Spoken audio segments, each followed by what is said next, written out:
السلام علیکم ورحمۃ اللہ وبرکاتہ۔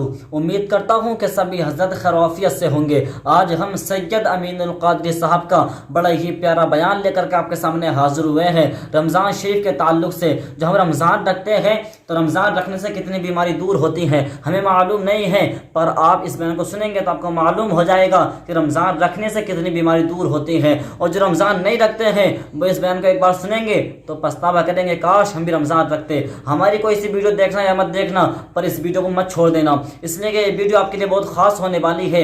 آپ کو معلوم نہیں ہے، ہم کو معلوم نہیں ہے کہ رمضان رکھنے سے کون کون سی بیماری دور ہو سکتی ہے۔ اس بیان کو آپ سنیں گے تو آپ کو معلوم ہو جائے گا۔ اگر بیان آپ کو اچھا لگے تو لائک ضرور کر دینا اور کمنٹ میں ضرور بتانا بیان اچھا لگا کہ نہیں لگا ہے، اور ہمارے چینل کو سبسکرائب کرنا تو بالکل مت۔ لیکن کتنے کم نصیب ہے وہ لوگ جو گرمی کا بہانہ کر کے، جو لوگ بیماری کا بہانہ کر کے، جو لوگ کاروبار کا بہانہ کر کے کہتے ہیں کہ میں روزہ نہیں رکھ سکتا۔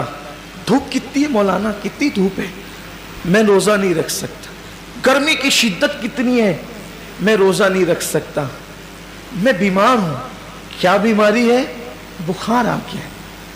کیا بیماری ہے؟ پیٹ میں درد ہوتا ہے، بھوکا رہتا ہوں۔ کیا مسئلہ ہے؟ وہ گٹکے کے بغیر زندہ نہیں رہ سکتا۔ انا للہ و انا الیہ راجعون۔ رمضان شریف کا ایک روزہ، اگر کسی کا رمضان شریف کا ایک روزہ اس نے چھوڑ دیا، ایک روزہ اس نے رمضان شریف کا چھوڑ دیا، اس کے بدلے میں زندگی بھر روزے رکھے۔ یہ میں نہیں کہہ رہا ہوں، یہ ہماری کتابوں میں لکھا ہوا ہے، اسلامی کتب میں، اہل سنت کی کتب میں، کتب فقہ میں، کتب احادیث میں لکھا ہوا ہے کہ جس نے ماہ رمضان شریف کا ایک روزہ چھوڑ دیا، پھر اب پوری زندگی روزے رکھتا رہا اس کے بدلے میں، تو جو فضیلت رمضان شریف میں ایک روزہ رکھنے کی تھی، پوری زندگی کے روزے رکھ کر بھی اس ایک روزے کی فضیلت کو نہیں پا سکتا۔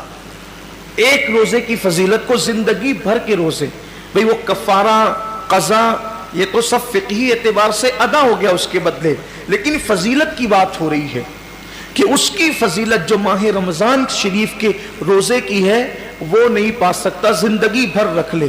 اور پھر ان کے جبڑے جو آگ کی کینچی سے کاٹے جائیں گے جنہوں نے روزے نہیں رکھے ہوں گے۔ بڑا دردناک عذاب ہے جنہوں نے روزے نہیں رکھے ہوں گے۔ یہ گرمی کا بہانہ کچھ نہیں، یہ سب لنگڑے لولے بہانے، بیماری کا بہانہ کچھ نہیں، کوئی بیماری نہیں۔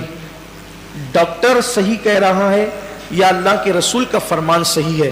سرکار ابد قرار صلی اللہ علیہ وسلم فرماتے ہیں روزہ رکھو صحت مند ہو جاؤ گی۔ یعنی روزے میں بیماری نہیں ہے، روزے میں شفا ہے، روزے میں شفا ہے۔ آپ دیکھیں اکثر بیماریوں میں ڈاکٹر کہتا ہے کہ کھانے سے پرہیز کرو، کم کھاؤ، بیمار ہو تو اس کو اناج مت دو۔ بہت ساری بیماریاں جس میں کہتے ہیں اناج مت دو، روزے میں کیا ہے؟ بھوکا ہی تو رکھا جا رہا ہے، پیاسا ہی تو بھوکا اور پیاسا رہنے سے کوئی مرتا نہیں، بیماری بڑھتی نہیں بلکہ بیماری کنٹرول ہوتی ہے۔ بلکہ اللہ عز و جل نے انسان کے جسم میں ایسی چیزیں پیدا کی ہے کہ جب وہ بھوکا رہتا ہے، صرف بھوکا رہتا ہے، تو بھوک کے وقت وہ کچھ مخصوص مادے نکلتے ہیں جو انسان کی صحت کے لیے بے پناہ مفید ہے، اور اس سے کوئی بیماری نہیں۔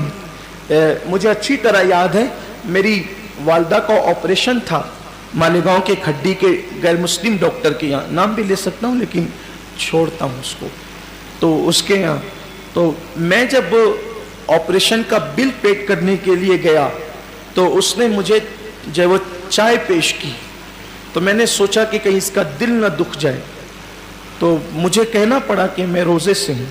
وہ کہا کہ رمضان شروع ہو گیا۔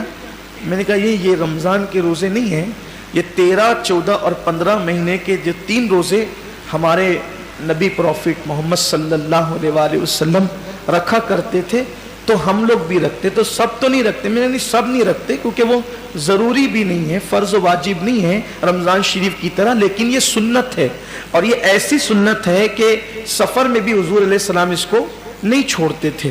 اور ہمارے نبی صلی اللہ علیہ وسلم نے فرمایا کہ جو یہ روزے رکھے گا تو اس کے چہرہ